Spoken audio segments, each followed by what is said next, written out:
Bonjour et bienvenue dans Prépa et Performance. En ce début d'année 2020, je vous souhaite à tous une merveilleuse année, tant sur le plan personnel que sur le plan professionnel. Une fois n'est pas coutume, nous allons parler d'activité physique adaptée. Vous savez que notre démarche est de démocratiser le monde de l'entraînement, alors il me semble important de vous présenter des démarches qui vont dans ce sens. Aujourd'hui, nous allons parler d'une initiative locale du côté de Rouen, mise en place par l'Institut régional de médecine du sport et de la santé. C'est parti.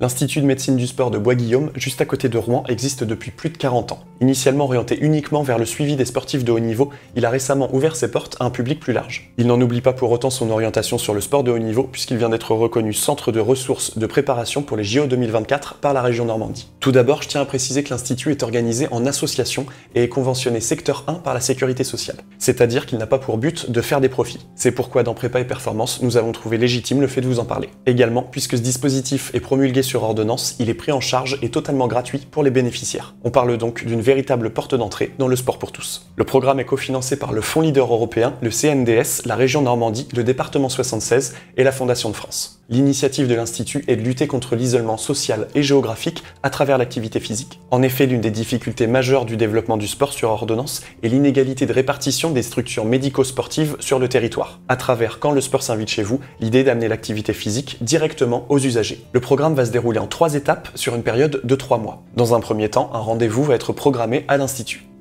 L'idée est de réaliser un bilan médico-sportif du participant. Durant ce rendez-vous, plusieurs démarches seront initiées. Tout d'abord, le participant aura droit à une consultation auprès d'un médecin du sport. Suite à celle-ci, il passera une évaluation des capacités cardio-respiratoires à l'effort, autrement dit un test d'effort. Ici, le test d'effort est un test incrémental triangulaire sur ergocycle. Tout comme un test VMA, on va augmenter progressivement la résistance du vélo, tout en maintenant une cadence cible. Ici, le test était initié à 25 watts, puis incrémenté de 10 watts toutes les minutes. Durant ce test, on quantifie les échanges gazeux entre O2 et CO2 grâce au masque relié au Metamax pour déterminer les seuils ventilatoires de notre participant.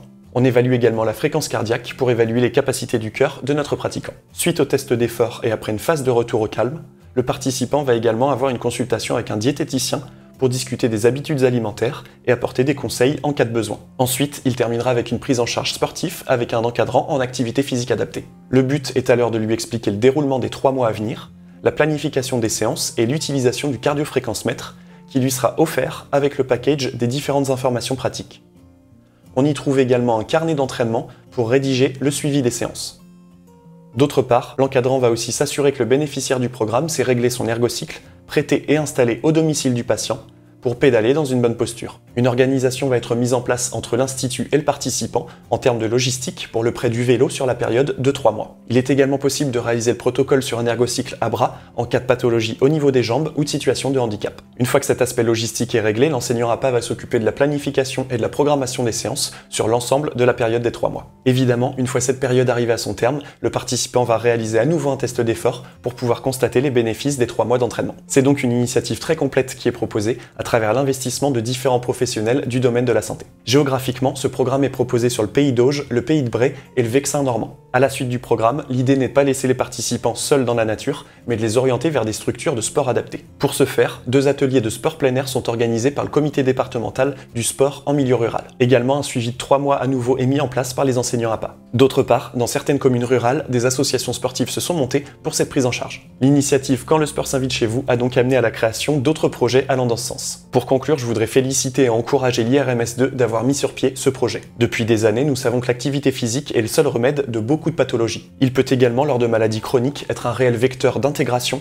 et de bien-être. Il est donc aujourd'hui essentiel que des initiatives comme celle-ci se multiplient et se structurent pour assurer la santé et le bien-être de tout un chacun. Dans Prépa et Performance, nous parlons souvent d'entraînement et de performance, mais l'aspect santé de l'activité physique ne doit jamais être oublié. J'espère donc qu'à travers cette vidéo, nous pourrons amener notre petite pierre en termes de publicité comme de transmission d'idées pour le développement de l'APA. Vous pouvez évidemment nous aider en partageant cette vidéo. Je voudrais également remercier les professionnels de l'Institut pour la sympathie de leur accueil non négligeable. Pour finir, n'hésitez pas à nous donner votre avis. Est-ce que ce genre de contenu vous intéresse? Est-ce que vous souhaiteriez d'autres vidéos présentant ce genre d'initiative? Merci pour votre fidélité, on se retrouve dès la semaine prochaine pour du contenu d'entraînement et d'ici là, entraînez-vous bien. Salut!